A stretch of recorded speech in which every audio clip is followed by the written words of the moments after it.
There you have it, all you transistor radio bugs. How'd that one grab you? That...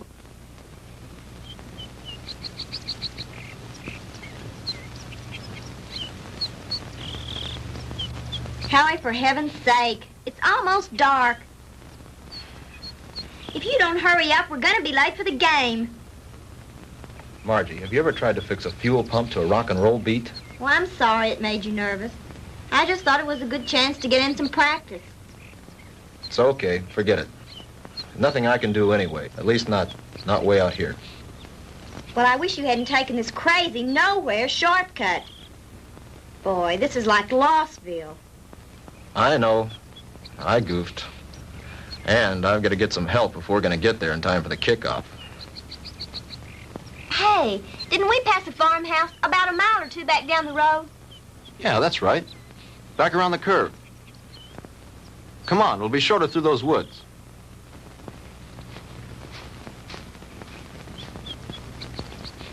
Oh, Howie, look. I don't think we ought to go on that property. Look, you want to get to the game, don't you? Of course I do. Come on.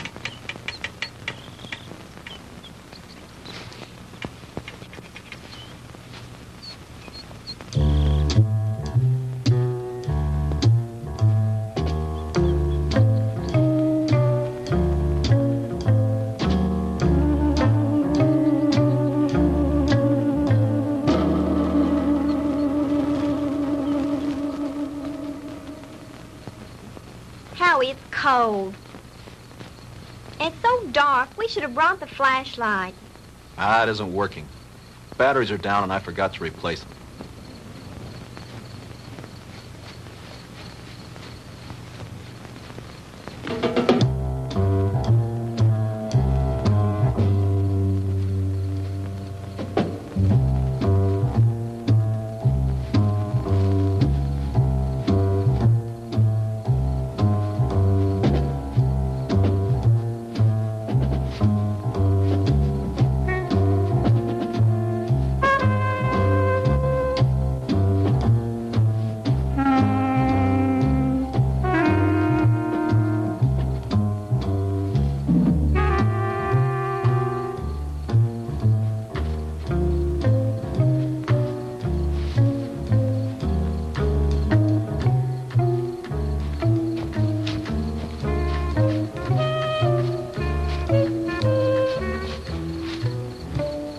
Like we've been walking for hours.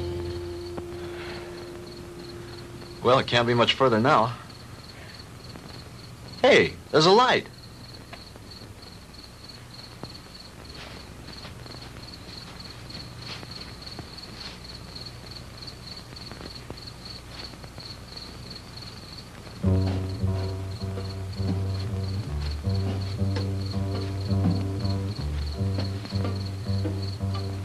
Huh.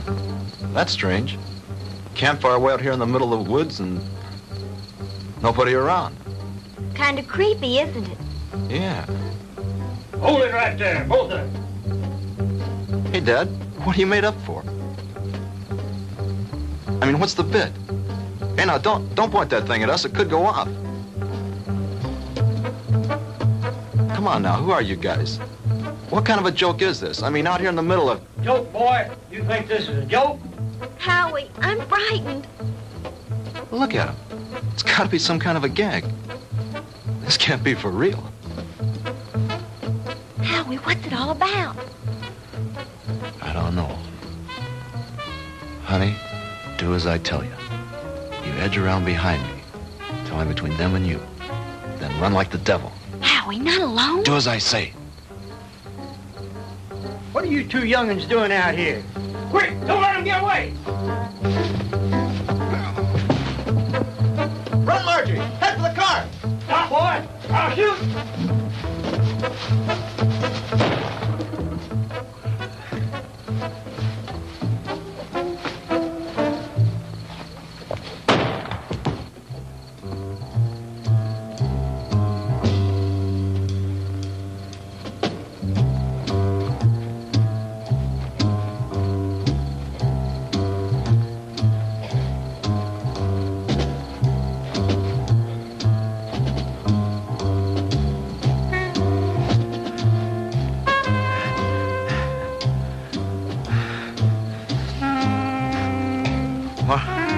Margie? Margie?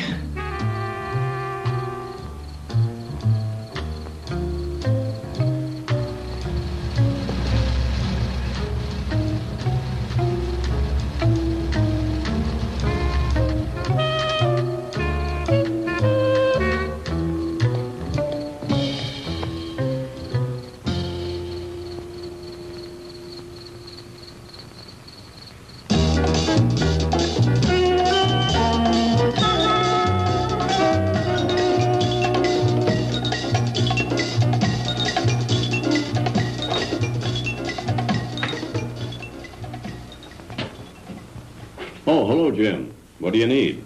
I need my ever-loving paycheck. What's the rush? Payday's tomorrow. I know, but Reed said you'd have it for me tonight. Oh, did he now? Yeah, that way I get a couple hours head start on my first vacation in 3 years. Relax. The girl's on her way up from accounting with it now. Where you going on this vacation? Some place that can't be reached by telephone, telegraph, teletype, or carrier pigeon. You don't think we'd interrupt your vacation now, do you? Why not? You guys did it for the last 2 years. Jim, nice story you turned in. Well written. Had a lot of fun. When he talks like that, he wants something. As a matter of fact, there's one little favor I'd like to ask you to do before you leave. Uh-oh. Here it comes. As a matter of fact, here it is. The accounting department is certainly coming up with much more interesting figures lately. See you guys. Oh, come on, Jim. Now, this will just take a few minutes. Not much out of your way. All you have to do is get a few details and phone them in from there. From where? Carver Street Hospital. Murphy called in from police headquarters, and some college kid was brought in with a gunshot wound. Here's his name. Why doesn't Murphy cover it? He's on police tonight. He's busy on the cat burglar story. Who shot the kid? That's what I want you to find out. May not be anything in it, but you never can tell. Okay, I'll do it. But afterwards, I'm leaving for my vacation. Definitely, irrevocably, and finally. Do you read me, Great White Fathers? Only too clear. Have a good time. I intend to.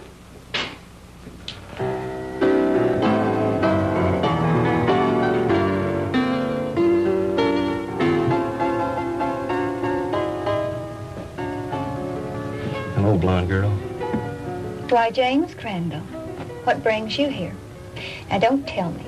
Let me guess. They sent you down for an egoectomy. A what? An egoectomy. They're going to cut out that big, fat ego of... Oh, that's funny. Funny. I want some information. Like what? Like, you got a boy here. Howard Ellison, college kid. In some kind of shooting scrape. That's the kid they brought in this evening. But I don't think he's having visitors. Well, could I speak to his MD? Mm-hmm. That would be Dr. Wilson Blake. Ah, yes. Blake of the Rusty Scalpel. Oh, you know him? I should. He broke into me once and stole an appendix. Oh, funny. That's funny. He's in his office. I know where he is. Dig you later, Angel.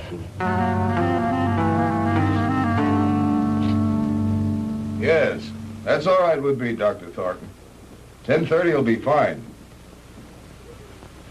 Yes, I think the whole administrative staff should be there. Fine. See you in the morning, Doctor. Goodbye. Come in. Jim Crandall. Hello, Will. How are you? Hey, number one, how about yourself? No complaints? Can you spare a few minutes? Sure I can. Are you on duty? No, not really. I'm officially on vacation.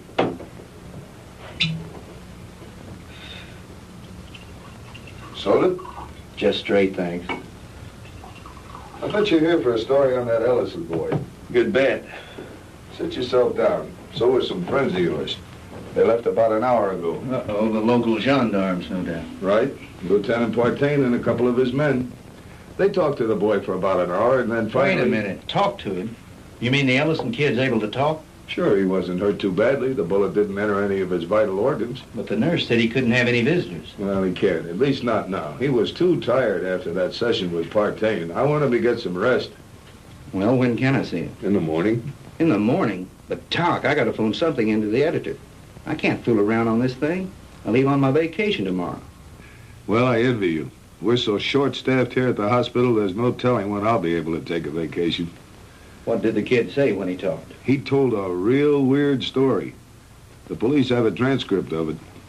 I'd rather hear it from you if you don't mind. I don't think I should repeat it. I imagine the lieutenant would rather tell you himself. Oh, come off it, Doc. You know Partain's not going to give me anything till he's good and ready. All right. All I can do is repeat what the boy said. But I'll warn you, you won't believe it. Suppose you try me. Well, this Ellison kid is a student at the university, a cheerleader, an honor student, an all-around popular kid. Early this afternoon, he and this co-ed... Co-ed? You mean there was a girl with him? Yes, one of the majorettes from the band, a girl named Margaret DeMar. DeMar? Couldn't be related to Sandy DeMar, the nightclub thrush. As a matter of fact, yes, her sister. Well, that adds a dash of color. What about the girl? I'm getting to that. Now, do you want to hear this story or not? Okay, go ahead. Well, early this afternoon, they left the university on their way downstate to that night game against Southern Tech. They had permission to drive down instead of going on the bus with the other students. They were running short of time, so they took a shortcut on one of those farm roads. Ellison's car started acting up and finally quit on them. They had to have help, so they started walking, trying to make it to a farmhouse. I said, hold it right there. Hey, Dad, what are you made up for? What are you two young'uns doing out here? Quick, don't let him get away! Run, Marjorie! Head for the car! Stop, boy! I'll shoot! He started running, and that's when he got shot. He got up and he kept on running. He made it back to the car. He looked around for the girl, and she wasn't there. After that, he blacked out. A passing motorist picked him up and brought him in, and that's the story the way he told it. You sure weren't kidding when you called it weird. I've heard some screwy ones in my time, but this one takes the prize. Yeah, that was exactly my reaction, at first. What do you mean, at first? Well, sometimes I'm forced to alter my opinion by certain evidence. I don't know if you're aware of it, Jim, but my hobby is American military history. I collect historical military objects like some men collect stamps, like this item that was brought in by a patient a couple of months ago. You know what that is? Well, it looks like some kind of rifle slug. Mm-hmm. I have a cigar box full of those at home. My brother and I used to find those in the woods and dig them out of trees when we were kids, back in Georgia 30 years ago. It was one just like the one you're holding now that I took out of young Ellison's body and gave to the police this evening. And if you ask me, they're going to have to dig a long way back in their ballistics file to find anything that matches that. Yeah? Yeah. You see, that's a mini ball. The kind of a bullet they used during the Civil War.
Now, ladies and gentlemen, it is my privilege to present our heavenly little headliner and collector of 2 gold records, the girl with the orchid voice, Miss Sandra DeMar.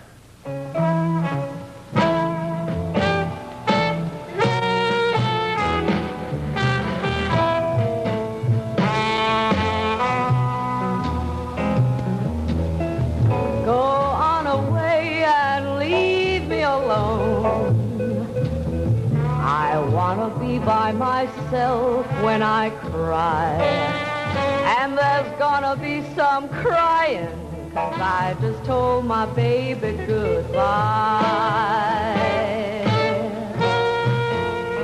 Get out of here and leave me alone. I don't care whether I live or I die, 'cause my life's already over. It ended when he told me goodbye.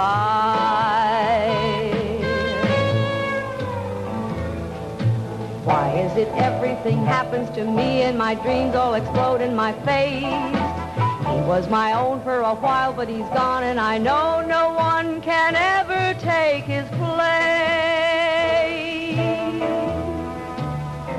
So go away and leave me alone. I've got a right to my own private cry. Coming down with the sorrows, 'cause I just told my baby goodbye.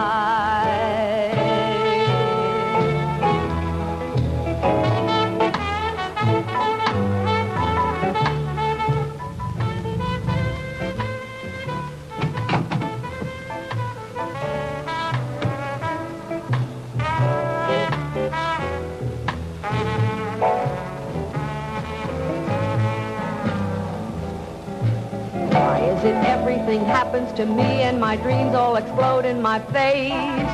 He was my own for a while, but he's gone, and I know Good evening, no Lieutenant. one. Evening, Ramon. No Is this visit official?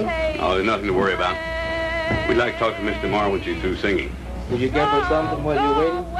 Thank you, no, we're on duty. Leave me alone. I've got a right to my own private cry. I'm coming down with the sorrows, 'cause I just told my baby goodbye.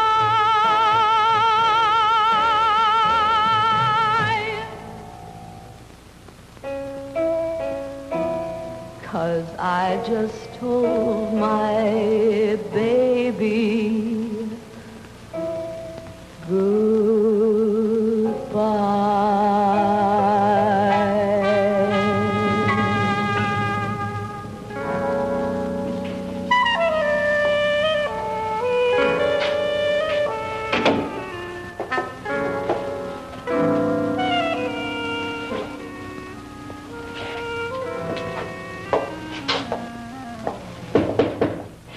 Yes. Sandy, are you decent? Yes. 2 gentlemen from the police department want to talk to you. Police? Yes, Miss DeMar. I'm Lieutenant Baton, and this is Detective Lasky. We're just making a routine investigation. Have you heard from your sister this evening? Margie? Why, no. Why do you ask? Well, we just thought she might have called you. You see, we have reason to believe she may be missing. Missing? I don't understand. She's at a football game in Stephenville with Howard Ellison. I'm afraid not, Miss DeMar. Maybe you'd better sit down and let me tell you all that we know about it so far.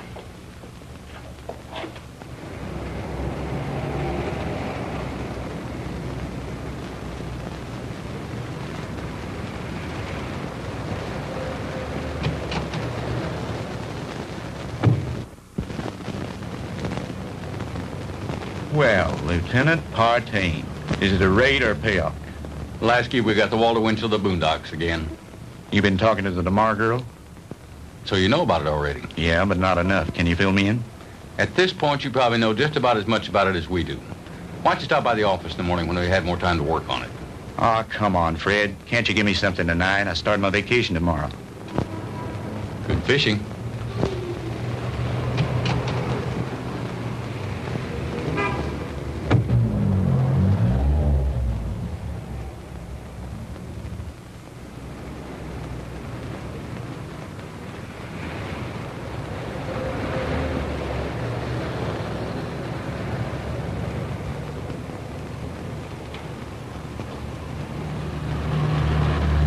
Miss DeMar? Yes?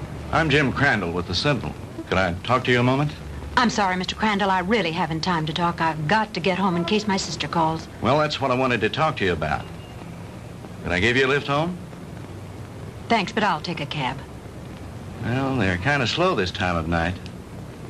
Well, all right, if you're sure it's not out of your way. Of course not. It's part of my job.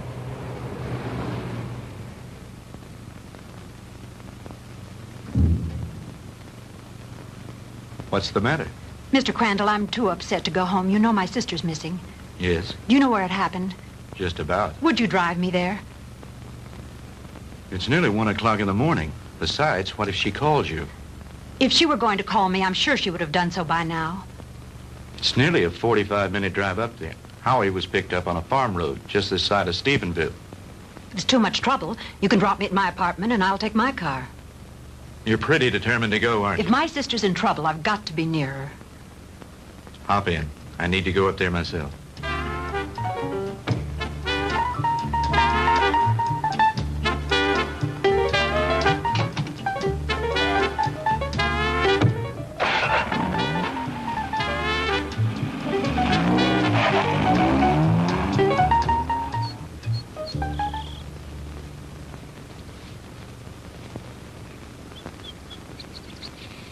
Lieutenant, we checked that house from top to bottom. Nothing there. Okay, Lasky. As soon as the boys are through, have them go in and get some rest. We've done everything we can do here. Maybe the sheriff and his bloodhounds will turn something up. Right.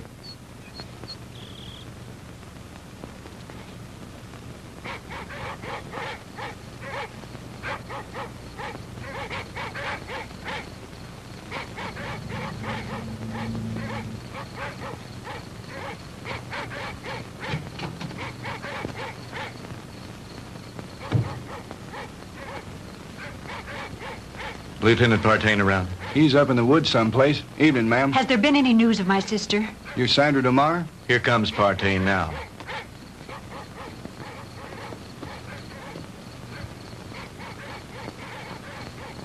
Lieutenant, have you found her yet? I'm afraid not. Crandall, what'd you bring her out here for anyway? I made him bring me, Lieutenant. Can you tell me anything about Margie? No, ma'am, I think you both made a trip out here for nothing. Why don't you go home and get some sleep? He's right, Sandy. You should do as he said. Jim, somewhere out there in that horrible blackness, it's my sister. Those dreadful dogs. They sound so terribly ominous. Oh, Jim.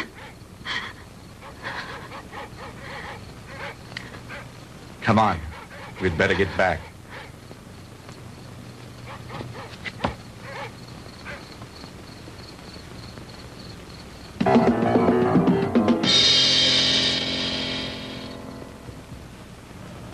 No, I'm going to check all the antique gun shops this morning, as soon as they open. How about the kid's parents? You contact them? Lieutenant, Ellisons live in Denver. I tried all night to call them, but they weren't home. How about a cup of coffee, Jim? Yeah, black. What about the kids at the university? Ellison's fraternity brothers. I talked to everyone in the dorm. They like him. What do his professors say about him? Bright, popular boy, good scholastic records, level-headed, down to earth. Not the kind to make up wild stories. Well, that cracks another one of our little theories wide open. You just getting here? Some of the other fellows came in a couple of hours ago. Yeah, I was out with the sheriff and his bunch. And have we got a Lulu? Yeah, what is it? The girl's sweater. We found it out in the woods not far from a smoldering campfire. Go on. Well, we gave the scent to the dogs, and they took off like Moody's goose. Well, we followed them for about a mile or two, till they got through the woods and into a small open space. Well, the dogs got about halfway through the open space, and then they stopped. Well, you've never seen so much confusion of tangled dogs in your life. They didn't know which way to go. The scent had stopped right in the middle of nowhere. It was as if the girl had just been snatched off the face of the earth into thin air. Wait a minute. You mean no footprints, no tire tracks, no nothing? Well, nothing but this. Well, so you found part of a costume. Costume? This is the real article. I checked it out. What do you mean, checked it out? Look at the label on the inside. McCord Brothers. McCord? Outfitted to the military. Charleston, South Carolina. I checked with the Charleston department, and they gave me some very interesting facts from one of their newspapers. It seems that McCord Brothers, the company that made that hat, burned to the ground in 1869 and was never rebuilt. It's been non-existent for over 100 years. This case is getting screwier by the minute, don't it, though? Why don't you run this down to the lab and then go home and get some sleep? How about me, Lieutenant? Sure, go on home. You've earned a rest. Well, what do you think? How was Miss DeMar when you left her? Shook up, naturally. She's spending the night with a girlfriend. Fred, about this whole mess, what's your opinion? I'm not paid to have opinions. I'm paid to put jigsaw puzzles together. But seriously, what do you think? I think there's a logical explanation to everything. Two men were in those woods in costume and makeup. Anyone knows there's lots of guys around nowadays who collect antique guns. They belong to clubs, they have meetings and shooting contests every so often. A couple of them got liquored up a little, wanted to have some fun and scare the kids. But something went wrong. It's as simple as that. My hunch is, as soon as they get up enough nerve, they'll come in, give themselves up. It's a nice theory, Jim, but what happened to the girl? Well, your guess is as good as mine. Jim, you know, this whole thing is, well, it's spooky. Reminds me of something that happened in Germany in 1945 towards the end of the war. Yeah? What was that? Our outfit liberated a small concentration camp near the Alsatian border. When we took it, we expected to find the usual half-starved, ragged inmates. And you can imagine our surprise when we were greeted by about 50 young people, all a picture of perfect health. That sounds a little hard to believe after all I've read of Dachau and Auschwitz. Well, that's what made it hard to figure. Here were these kids, none over 21 and some as young as 5, living in apparent luxury. Good food, complete recreational facilities, no forced labor. Reminded me of a bunch of calves being fattened up for the kill. You mean there were no old people in the camp? There were a few, but not alive. We found their bodies in the rooms next to the ovens. Apparently, we'd taken the camp so fast they hadn't had time to dispose of the bodies. But before they left the night before, they blew up the largest building in the camp. It was some sort of a laboratory. And inside, amidst the rubble and blown into 1,000,000 pieces, was the screwiest piece of machinery I've ever seen. Some sort of a crazy electronic apparatus. And half buried underneath it amidst the rubble, still strapped to a table, was an old man. Just barely alive. Our medics tried to save him, but they couldn't. Now here's the weird thing. This is the part we could never understand. In trying to identify him, we checked the camp records with the prison number tattooed on his arm. According to those records, that old man should have been an 18-year-old boy. What about the other bodies? Same thing. Their numbers indicated they all should have been kids. What type of experiments were they conducting there? We never found out. Even the young inmates weren't aware of why they were there. They never found the commandant of that camp to bring him to trial with the rest of the Nazi brass. His name was Ernst von Hauser. Did you ever hear of him? Well, he was a German physicist, a contemporary of Einstein's. I don't follow you. You mean you think there might be some connection between all that and what happened here last night? I'm not saying that, no. But just suppose, for the sake of argument, the Ellison kid did see two men out of the past of 100 years ago. That would mean somebody around here is tampering with time. Somebody was also tampering with time in that concentration camp. Now, wait a minute. Let me get this straight. You think that the machine found in that concentration camp was some kind of time machine, and that there may be another one like it around here. Is that what you're saying? I'm not saying anything. I'm just supposing. After all, they never found von Hauser. Lieutenant? Yeah, Walt. Captain wants to see you in his office. Wants you to bring the file on the Maddox case. Be right there. How am I ever going to turn in a story like that? That's your problem.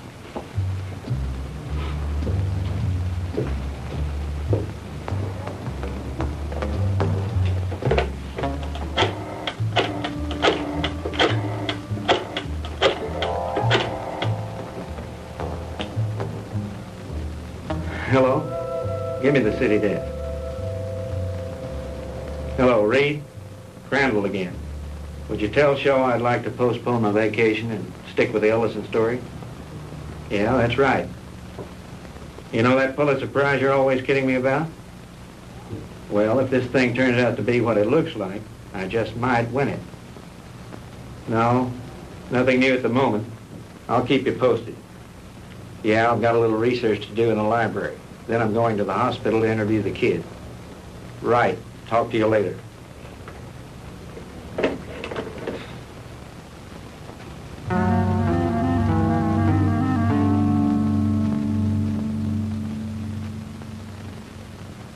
All right, Howie, you can go on with your story.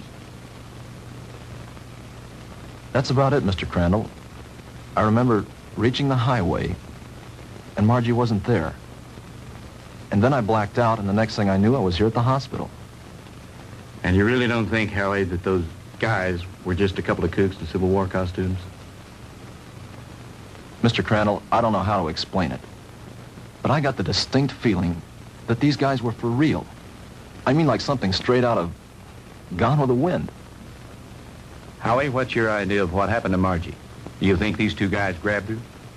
I don't know, Mr. Crandall. I don't know.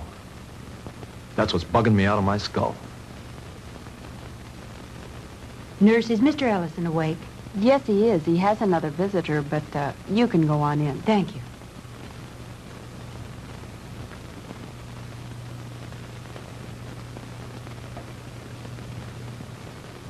Sandy. Hello, Howie. How are you? Hello, Jim. Good morning. Have you heard anything from Margie? Not yet. I brought you some flowers. Thank you, Sandy. I'm sorry about all this. I mean... It's all right, Howie. Now, don't you worry. Whatever happens, I know it wasn't your fault. Jim, have the police found out anything yet? No new developments. I'm going up there in a little while and have a look around myself. I want to see the place in the daylight. Would you mind if I went with you? Of course not. I'd enjoy your company. Howie, would you forgive us if we ran off right away? Sure. I understand. I'll drop back in later. Bring me some magazines. Yeah. True Confessions and Ladies' Home Journal. Gee, thanks, Mr. Crandall. Those are two I never miss. See you later, Howie.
Looks like the typical haunted house, doesn't it, Jim?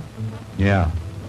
The meadow where they found the cap and where Margie's trail ended is supposed to be nearby. Do you think this old place has anything to do with her disappearance, Jim? I don't think so. They searched it and didn't find anything. Her sweater was found somewhere in those woods. think I'll have a look around.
Get out of here.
What happened? I don't know, but we better get back to the car.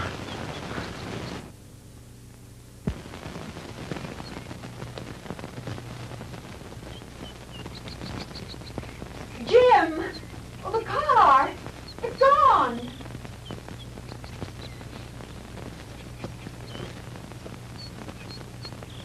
Jim, someone must have stolen it. I would have heard the motor start up. Besides, I have the key in my pocket. Well, this must be the wrong place. This isn't where we left it. This is where we left it, all right. But it looks different here.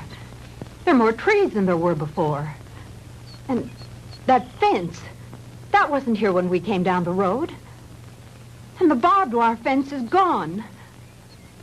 Jim, we're lost. I don't think so. At least, not the way you mean. Jim, I'm frightened. It's all right. Let me think a minute. This road was paved, and now it's dirt. And there isn't a telephone pole in sight. I know. Jim, what is it? What's happening? I don't understand it. Where's the car? Where are we now? Jim, I know you know what's happening to us, and you won't tell me. And why not? What's going on? Fantastic. Incredible. I never really believed it. Me, tell me what's happening. Sandy. What's going on? What dreadful thing Sandy. is happening? Tell me. It'll be all right. Everything's going to work out. But we have to keep our heads. I believe our best bet is to follow this road and see where it leads. Come on.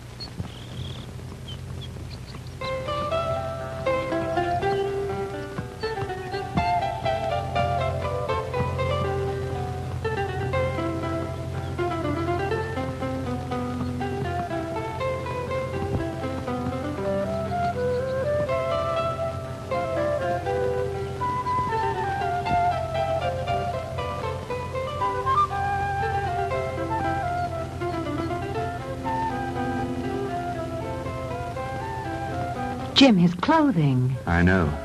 Ours are just as strange to him, especially your short skirt. Friend, what year is this?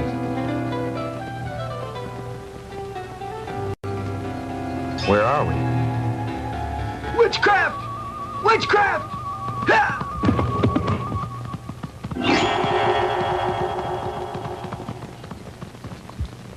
Jim. Honey, I don't know how to explain it, but somehow we've been set back in time. But Jim, that's impossible. Impossible. I know it's supposed to be impossible, but it seems to have happened. Well, let's not try to figure it out now. We've got to get somewhere to find some help. Some way.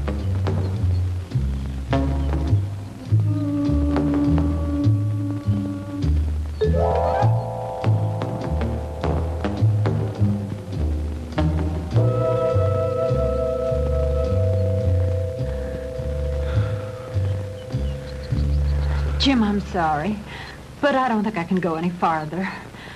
I simply have to rest. All right. We'll stop for a while.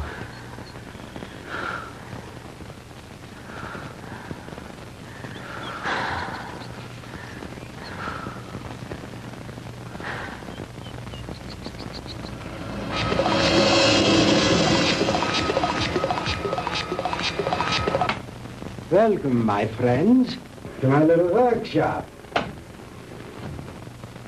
Do not be alarmed or cause unnecessary commotion. You are in no danger. At least, not for the moment. Won't you please step out?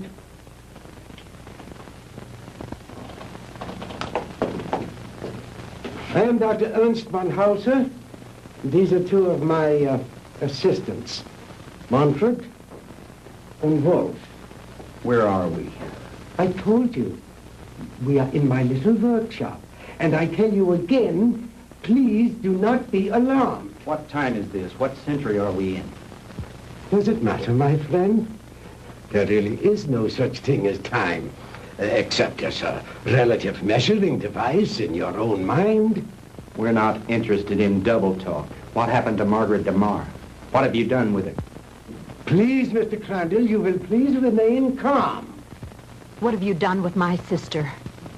Your sister is entirely safe, Mr. Marr, and I assure you I did not bring her here intentionally. She certainly didn't come here of her own free will. I didn't say that.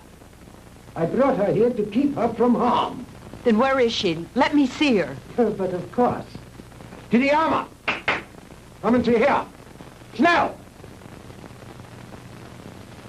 To the armor. Bringen Sie Fräulein DeMar zu ihrer Schwester. Well,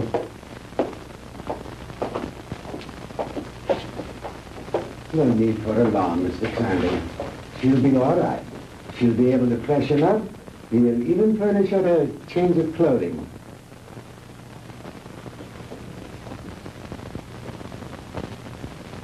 I notice you were intrigued by my servant girl, Didiana. And well you might be. Just a few thousand years ago, She was serving in the court of Tutankhamun, one of the great pharaohs of Egypt. And now she is serving me. Quite an experience, is it not? This is like a fantastic nightmare. I don't understand any of it. How did you get Margie here? I was conducting an experiment with a pair of gentlemen from the past. When the girl and her boyfriend wandered into the machine's field of materialization and encountered them. They shot the boy. They might have killed the girl had I not teleported her here very quickly. And the two Red soldiers? I sent them back to Shiloh, Mr. Crandall. But it doesn't matter. They probably died there anyway. Fantastic. Utterly fantastic. Tell me, Doctor, why did you send Sandy and me back to 1789? I admit I took advantage of you to conduct a little experiment. Oh, yeah, it was a little dangerous, but you see, no harm has come to you. Superspectronic relativity? I believe that's what you once called it. Oh, then you are familiar with my work. To some degree, yes. I read up on you this morning in the library after talking with the police. Oh. And what did you learn about me? Quite a bit. I know of your early career and some of the brilliant discoveries you made in the field of physics, and that you were expelled from the International Congress of Physicists because of your theories. That was a humiliation which will soon be avenged, Mr. Crandall. But go on. What else did you learn of me? Well, I know that you were a friend and sponsor of Adolf Hitler, that you helped elevate him to power in the 30s, and became the organizer and administrator of his Department of Scientific Warfare. That's another thing that puzzles me here, Doctor. Why a man of your brilliance should identify himself with a fanatical madman like Hitler. How dare you refer to Adolf Hitler as a madman? He was a great genius, ahead of his time. The world in its ignorance was not ready to accept him. The world did not accept him because he was a lunatic, bent on enslaving it. You call a man who is responsible for the mass murder of millions a great man, a genius? Anyone with enough intelligence to examine history knows there are times when lives must be sacrificed for the benefit of future generations. And he was willing to do this in order to lead his people into darkness, into oblivion. That's where he was leading them. And like all other power-crazed dictators before him, he failed. Thank God there were people in the world with enough courage to resist and to conquer him. What do you know in your stupid, petty little mind?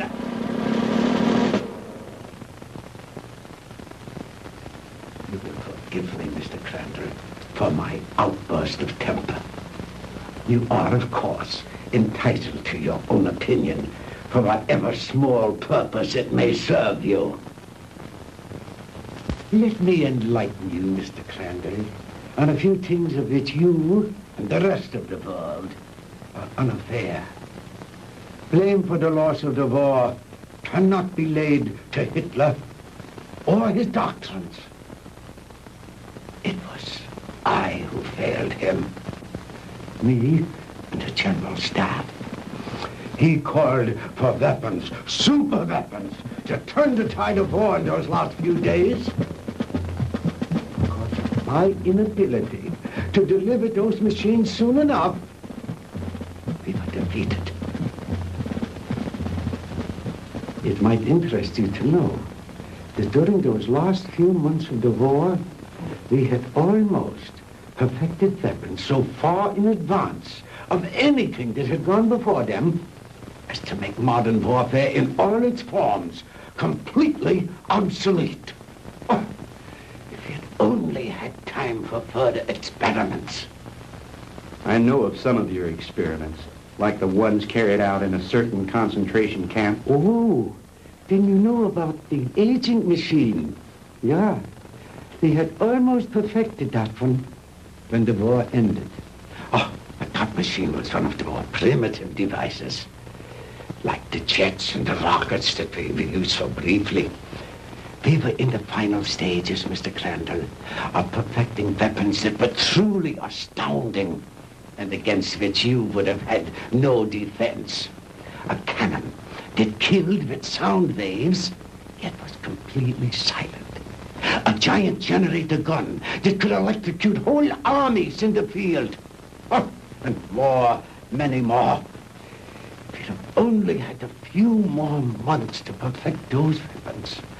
We could have plucked victory from the jaws of defeat. The Third Reich would have endured, not for 1,000 years, as the Fuhrer dreamed, but forever. But the fact is that you failed, Herr Doctor. Failed and lost. But you are forgetting one thing, Mr. Crandall. That was 20 years ago. Since then, I have perfected and even improved on my original weapons. And we have conquered time. Dr. Einstein's so-called fourth dimension. Hitler will return, Mr. Crandall, and soon. Your victory was but a temporary one.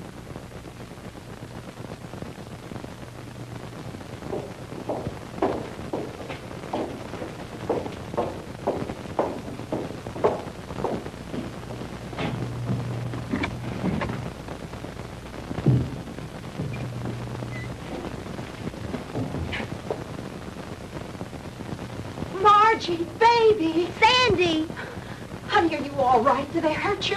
Oh, Sandy, I didn't think I'd ever see you again. Oh, I'm all right.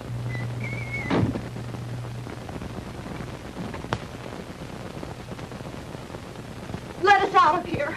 Open this door, let us out. Please, don't let them keep us here.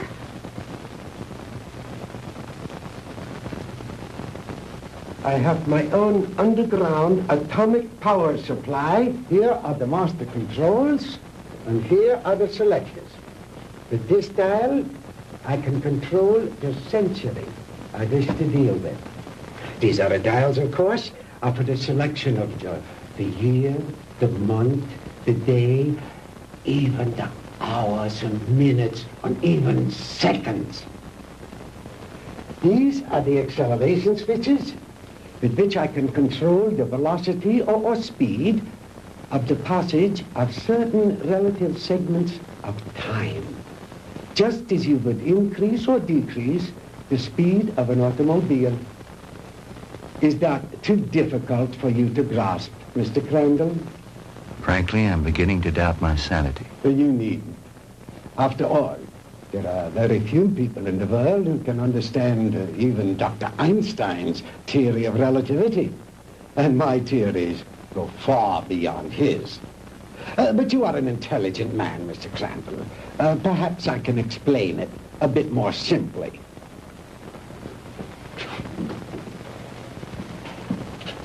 We will let this line represent the world, with a line here to represent the equator, and a mark here and a mark here for the north and south poles. If an aircraft starts here, this side of the equator, and starts going up and up and up, it is going north, toward the North Pole. But the instant it passes over the pole, it is no longer going north. It is going south. And yet, it has not turned or changed its direction in any way. Now, that is the simplest way I know of to make you understand how my theory of superspectronic relativity was first developed. It has long been established that time and space do not exist except in relation to each other. Therefore, they are inseparable, indivisible, a space-time continuum. The faster we travel in space, the faster we travel in time. Now, let me use this short vertical line to represent an instant of time, on this horizontal arrow to represent velocity or speed. Now then, scientists have long held that light is the top limiting velocity in the universe. In other words, there is nothing in the world faster than light. And yet it is known that beta particles ejected from the nuclei of radioactive substances can attain velocities up to 99% that of light. Now, I have always based my theories on the premise that there is no limit to space. The universe is limitless. Well, if there is no limit to space, then there is no limit to time, and no limit to velocity. Therefore, I thought there must be something in the universe that was faster than light. Oh, the years of frustration and failure before I finally had to submit to the one irrevocable fact: there is nothing in the universe faster than light. But I discovered a new ray in the spectrum with a wavelength infinitely shorter even than that of the cosmic ray. This ray I called the minus ray. I'm afraid you lost me, Doctor.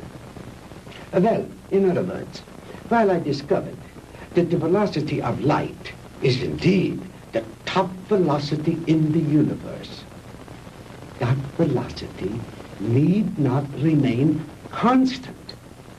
I discovered that through minus rays, velocity could actually be accelerated. Let me illustrate in this way. This line represents an instant in time. An instant, that is, in relation to our immediate vicinity in space. Now, if you enter a dark room or flip a switch, that room is instantly flooded with light. That is because that light, traveling at its great velocity, takes hardly any time at all to cover that small area of a room. It is immediate, instantaneous. Now, if that light had traveled any faster, it would have come on before you flipped the switch. Are you beginning to understand? I think so. Fine. Now then, just as I illustrated a moment ago, with the airplane flying up over the world, heading north until it passed over the North Pole, then its direction became south. The same thing is true in a sense of time. If the velocity of ordinary light, represented by this arrow, should be accelerated, then it will pass beyond the instant, represented by this vertical line, and no longer be moving in the direction of the future, but it will be moving in the direction of the past. It will no longer be going forward in time, but backward. The greater the velocity, or I should say, the greater the acceleration, the further back in time it will travel.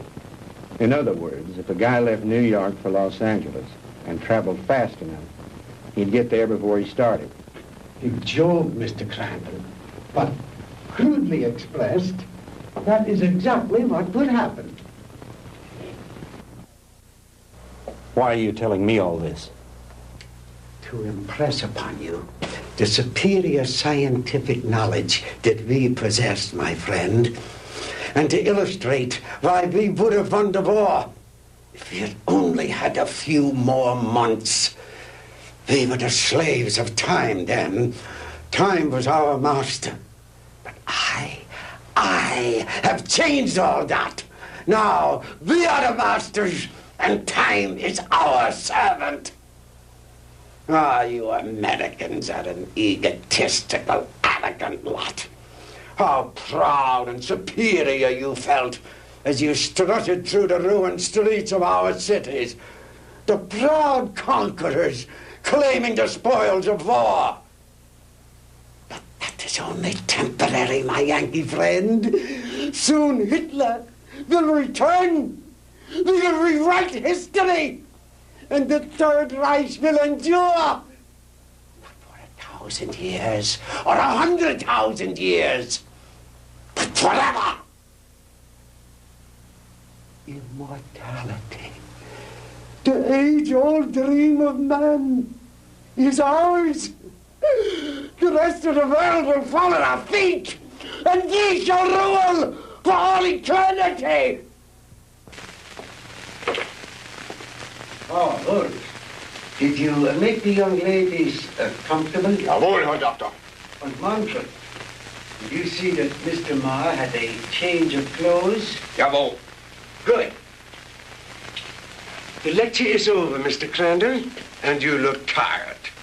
If you will follow Manfred and Wolf, they will show you to your quarters. We weren't planning on staying. We want out of here now. I'm afraid that is impossible, Mr. Crandall. I must insist that you accept my hospitality. Now, wait a minute. Get your hands off me. Let go. Hornhauser, you can't get away with this.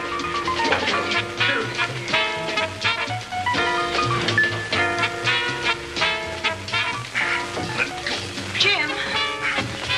Jim! Sandy, are you all right? Oh, yes, we're all right, but why are they locking us up? What are they going to do with us? Nothing if I have anything to do with it. Oh! Oh, don't hurt him! Oh, don't hurt him! Oh.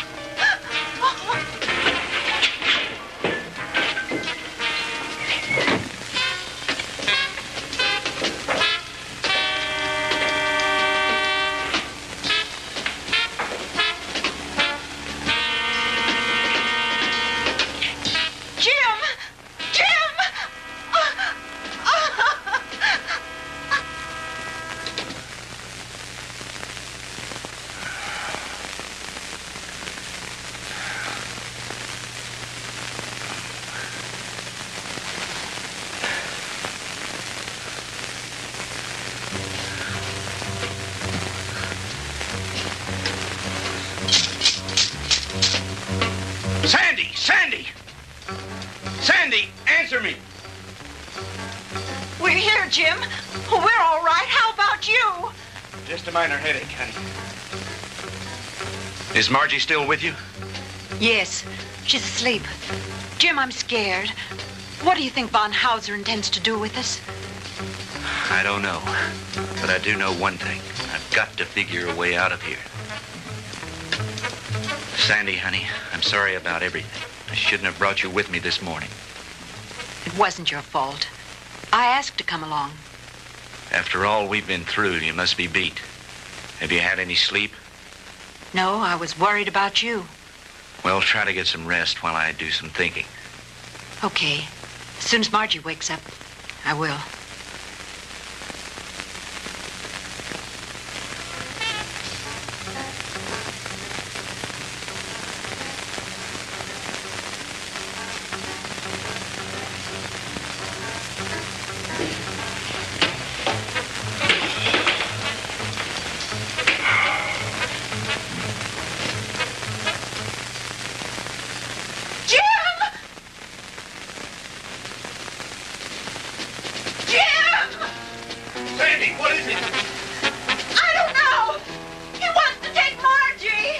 Kommen Sie her, Fräulein.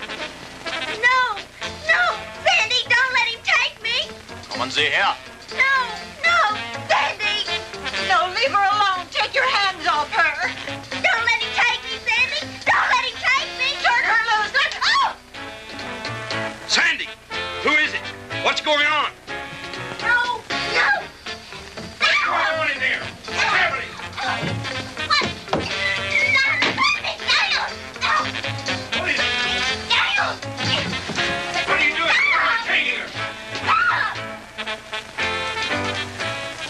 Margie! Margie!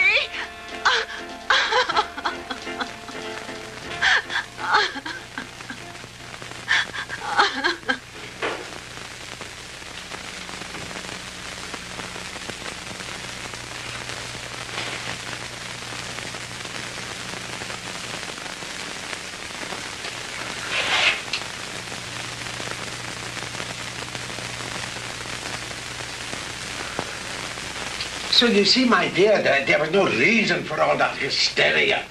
You've really nothing to fear. While I have never before tried sending anyone into the future, there is no reason to believe that the experiment will not be successful. And if something should go wrong, it will happen so quickly, you'll never feel a thing.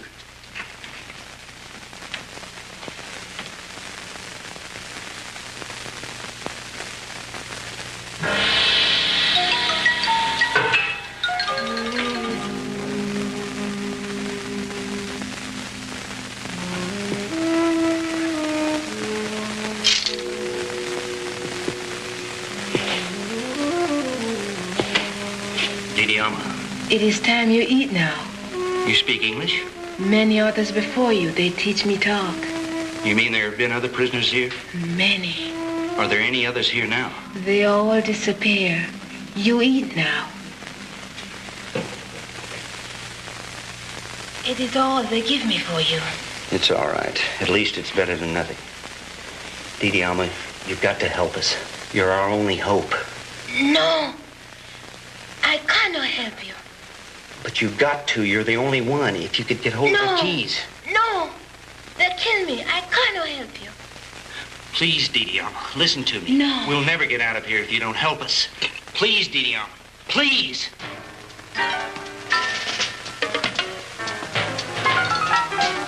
I bring you food. You eat. Thank you. Sandy, see if you can persuade her to help us. It may be our only hope. Someone come. I must go now. Was ist los, Herr?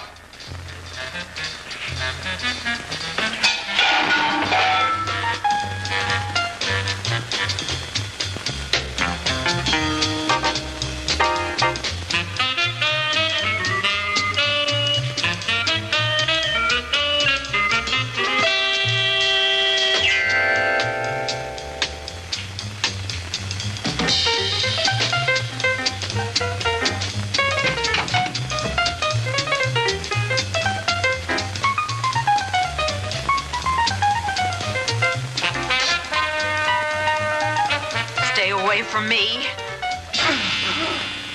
Oh!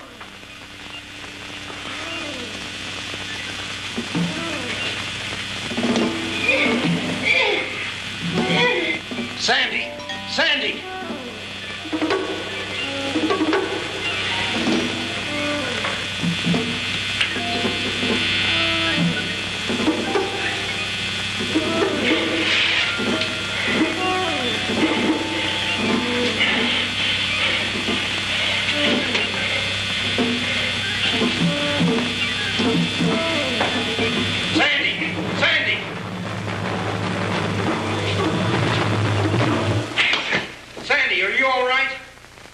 Can you hear me?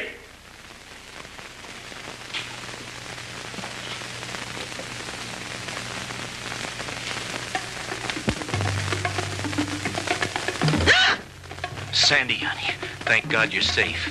Quick, get his keys.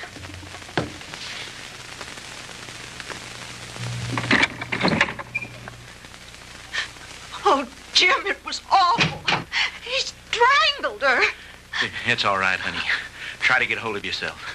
We've got to get out of here. I'll be fine.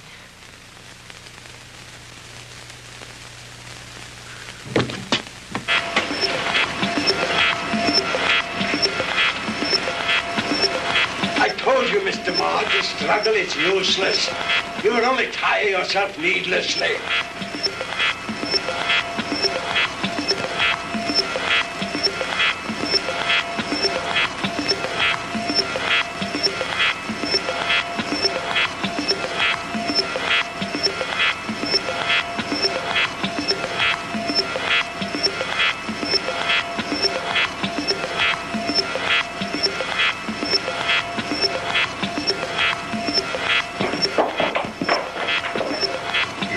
On again.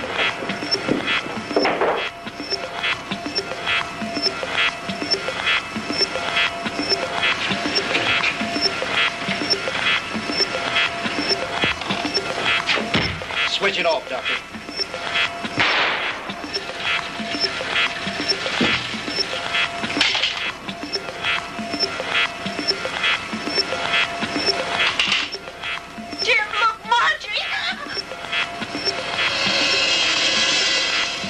machine, Doctor. Bring her back. I cannot guarantee that, Mr. Crandall. I have never experimented with the future before. You insane, sadistic. If you don't bring that girl back, I'll empty this gun into that warped brain of yours.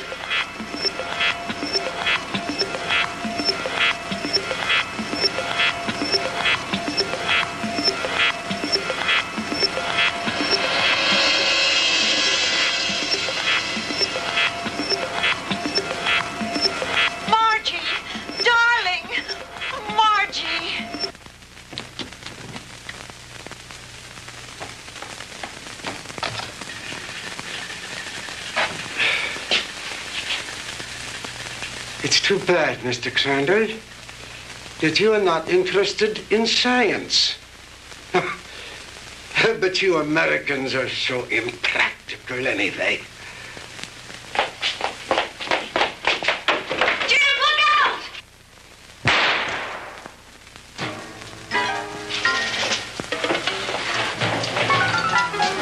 Just don't you try anything, Von Hauser. Don't try any. That should cut down on your time travel, my good doctor.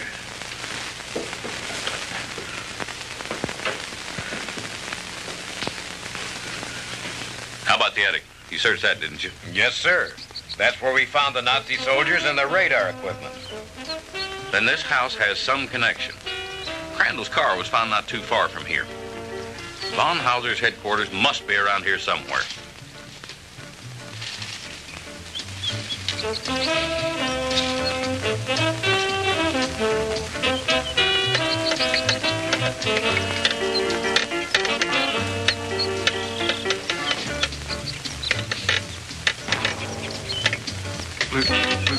Lieutenant? Yeah?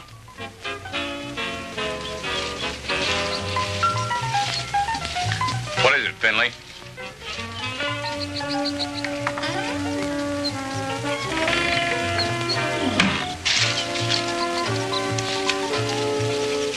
Jim, and the DeMars.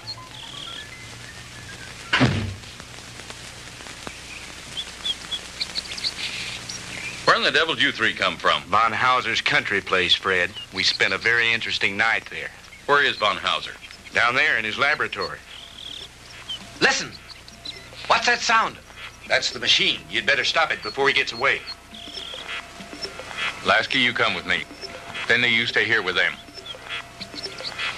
What machine? The time machine. The what machine?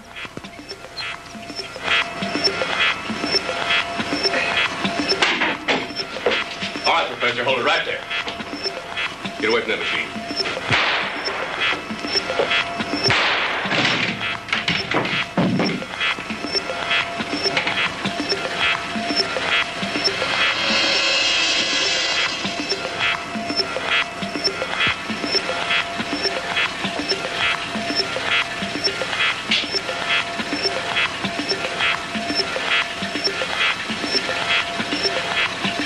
If I hadn't seen it with my own eyes, Lieutenant, I wouldn't believe it. I know.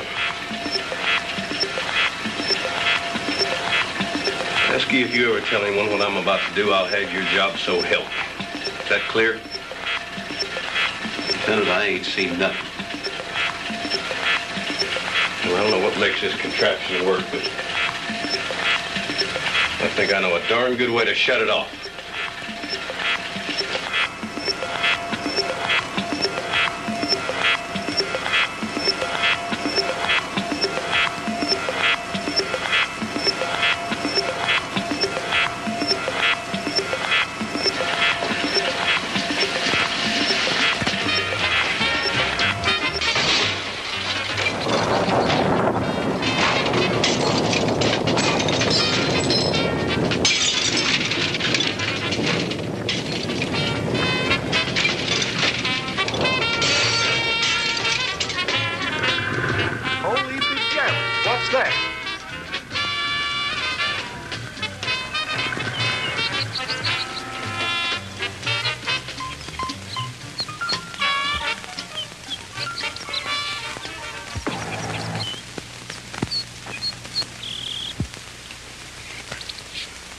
down there, Fred?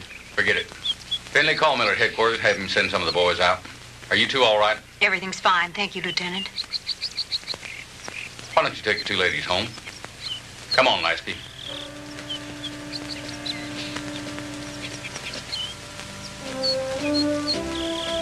The machine?